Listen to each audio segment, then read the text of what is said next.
Good evening, I'm Jeff Lyons. It is 9 o'clock here on Thursday, June the 5th. Time for the First Alert Weather Show at 9 p.m.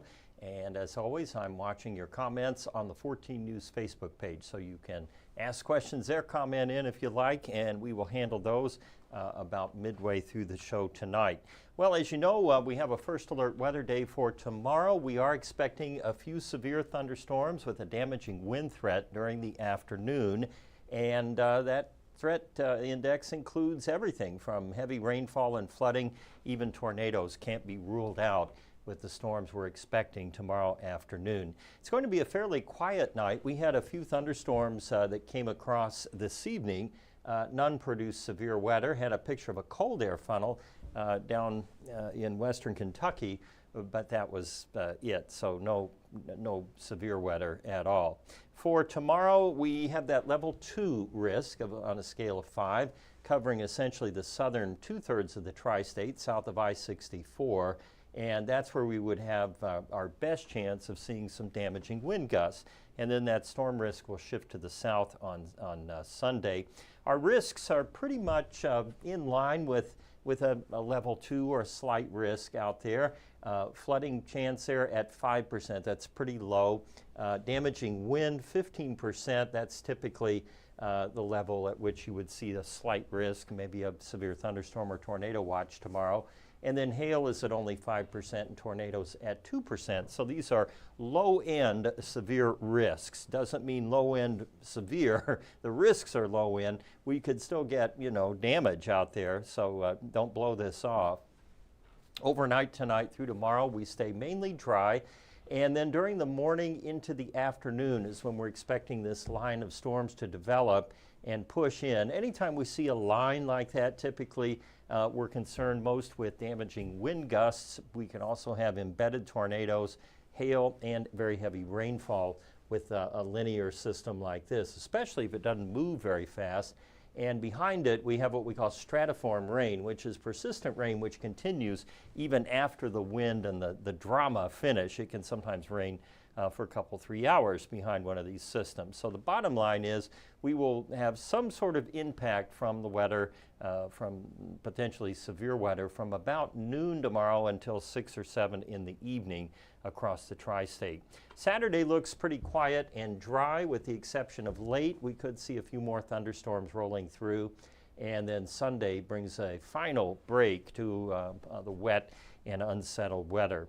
It has been murky across the country today, very humid air now parked across the Ohio, Tennessee, and Mississippi valleys, and that has been feeding into some showers and storms.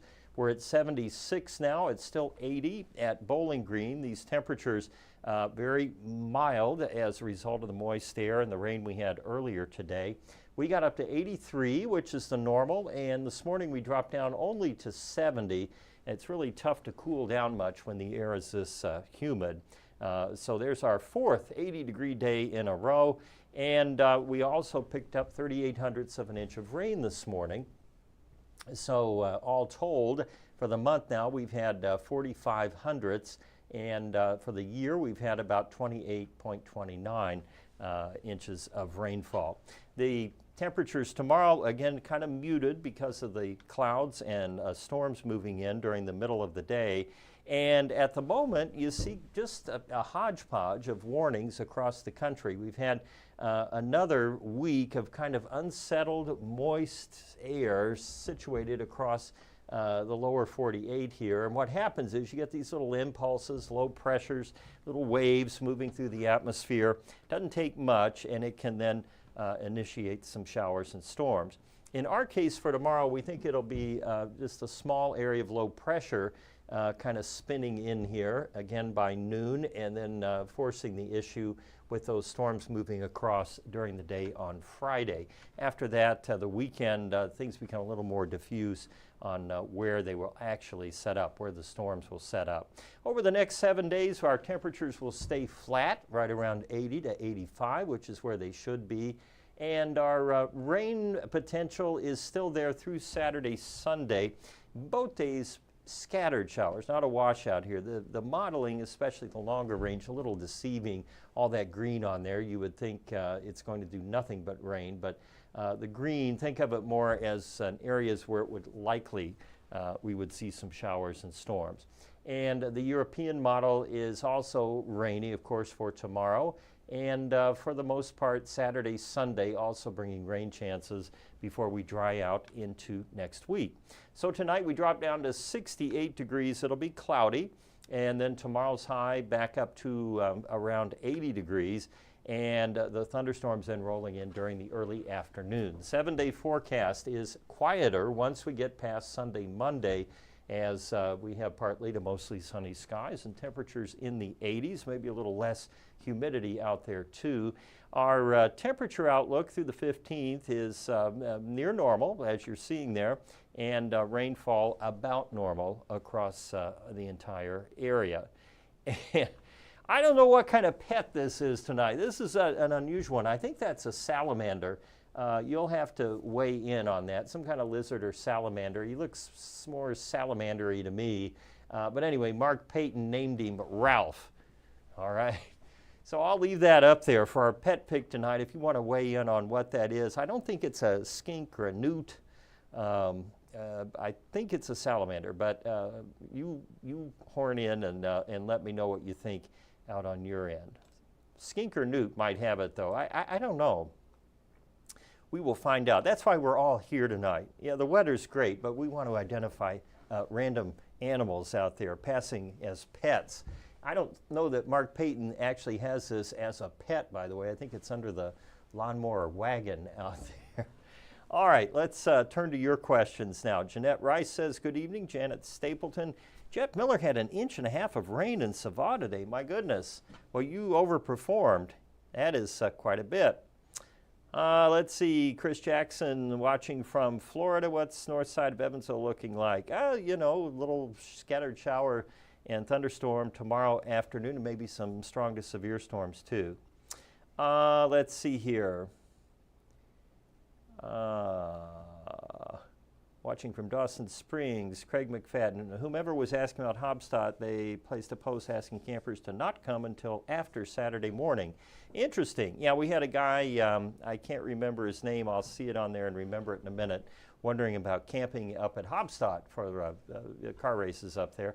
And so apparently they're wanting to wait till we see how much rain we get Friday night.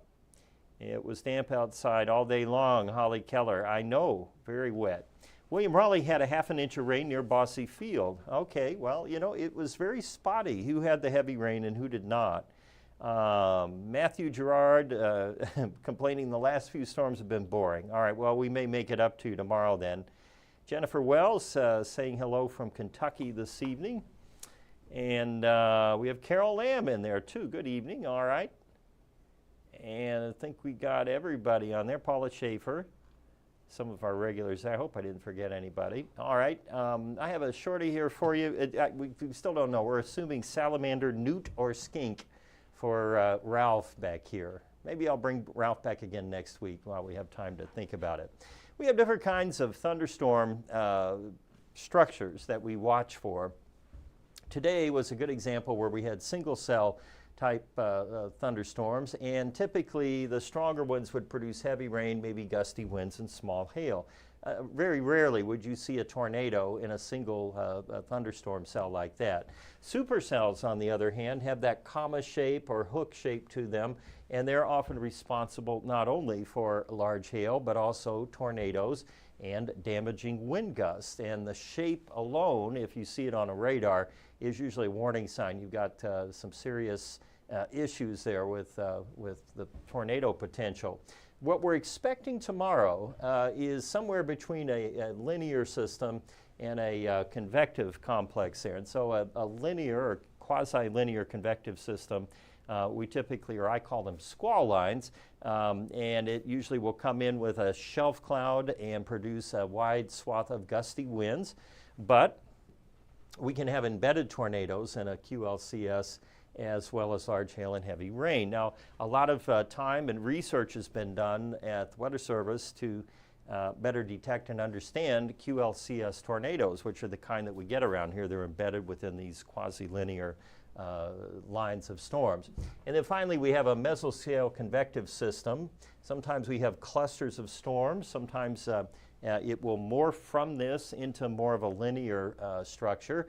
And it's kind of a catch-all. Just about anything can happen when you have a mesoscale convective system. And sometimes that's called a MCV or MCC, mesoscale convective complex, and MCV would be mesoscale convective vortex, I think. I should know that one, but anyway, many different modes of thunderstorms hit the tri-state every year, and by knowing the mode or the type of thunderstorms that are coming in gives us a better idea of the hazards to expect, which is why you've heard us talking about damaging winds for tomorrow as the primary threat. That usually is what we worry about with a line or linear formation on those storms.